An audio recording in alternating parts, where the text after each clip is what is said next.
Welcome everyone to our discussion. Today the focus is on the explosive economic drama unfolding in Europe, where debt is no longer just an issue but is pushing major economies toward default. Yeah. So we've got an environment in the EU that's teetering on the edge. What's the big picture here? Well, the core idea is that over the past couple of decades, Europe has been hit by crisis after crisis, starting with the 2008 meltdown, then the Eurozone debt crisis, followed by COVID and rampant inflation. And now, all these shocks, combined with structural flaws in the euro itself, have escalated the risk of default. Yep. It's like a domino effect, right? Each crisis adding another layer of complexity. Exactly, it's like they're stacking failures on top of failures. And remember, one key point here is that the very design of the euro was flawed from the start, which is now coming back to bite the EU hard. Right. So the euro, intended to bring unity and stability, is actually highlighting economic vulnerabilities across member nations. Yes, absolutely. It's like trying to build on quicksand. Countries such as France, Germany, and Italy each face their specific issues. France's debt is projected to hit 128.4% of GDP by 2030.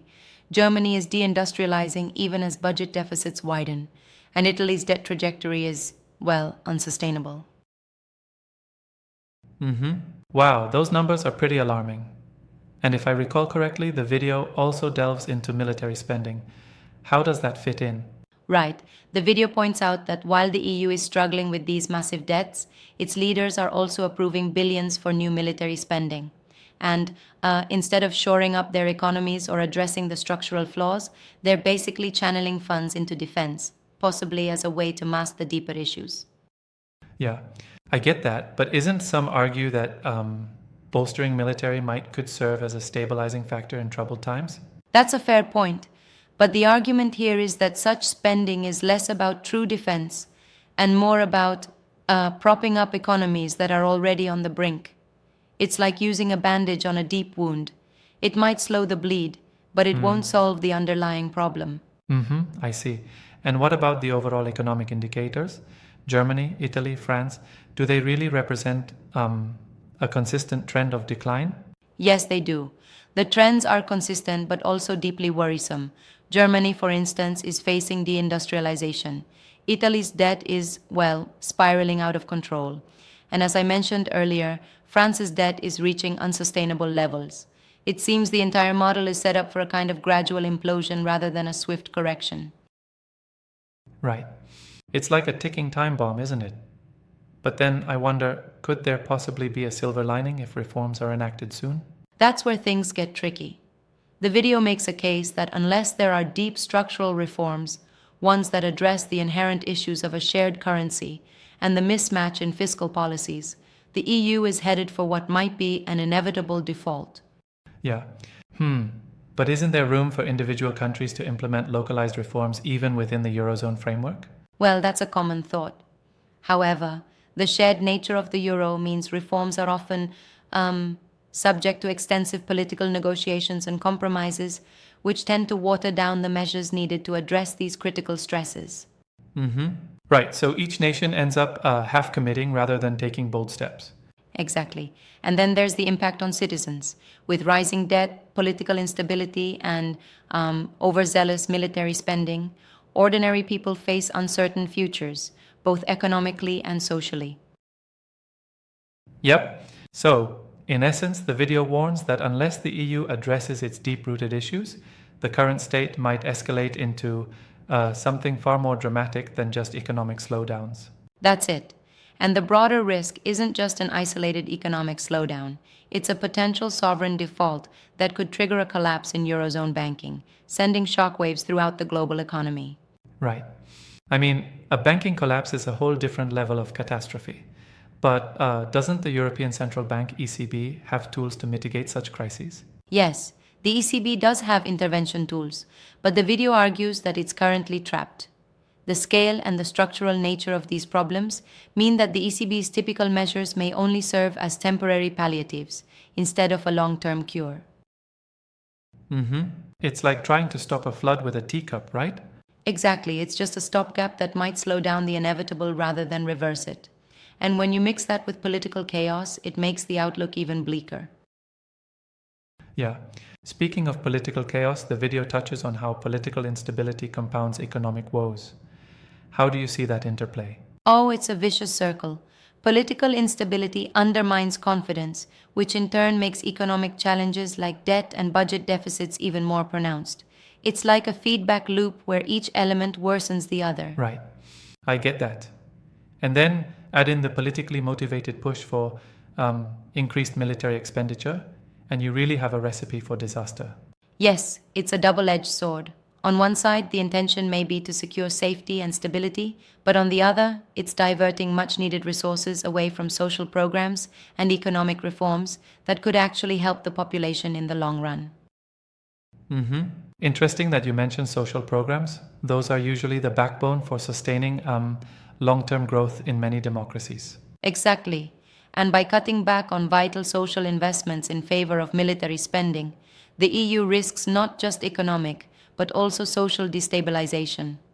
People lose trust when their needs aren't met, fueling further unrest and ultimately political volatility. Right.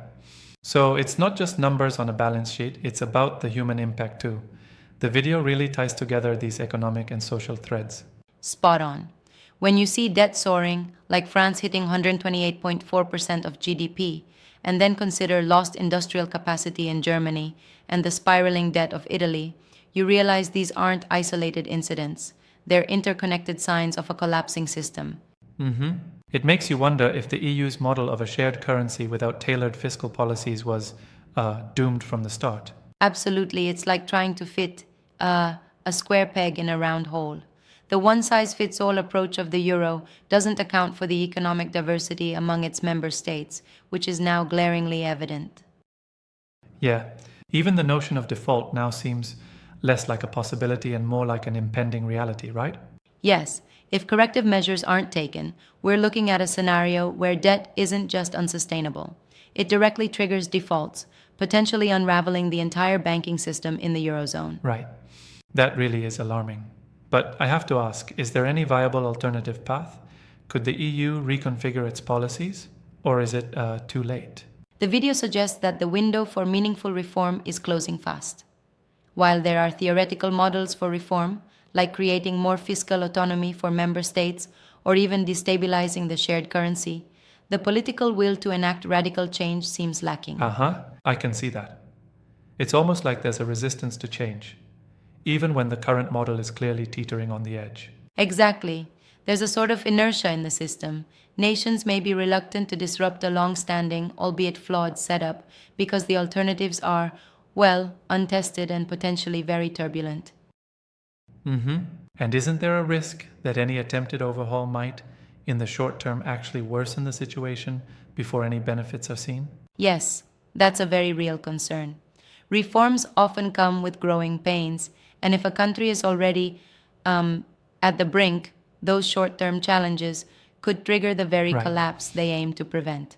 It's like trying to rebuild a plane mid-flight. It might just be too risky. Exactly, that's a good analogy. And until a solid and trustworthy restructuring plan is in place, the risks of moving from debt to outright default loom larger each day. Yeah. So, what do you think this all means for the future of the Eurozone? Is it a temporary phase or the beginning of a more permanent systemic collapse? The video paints a pretty grim picture. This isn't merely a cycle of recoveries. It seems more like systemic issues that, without radical change, could lead to a long-term, if not permanent, economic crisis. Mm-hmm. That sounds like a wake-up call for policymakers and economists alike. Do you think the common citizens are aware of these deep-seated issues? Hard to say. There is a level of awareness, especially among critics and those following world affairs closely.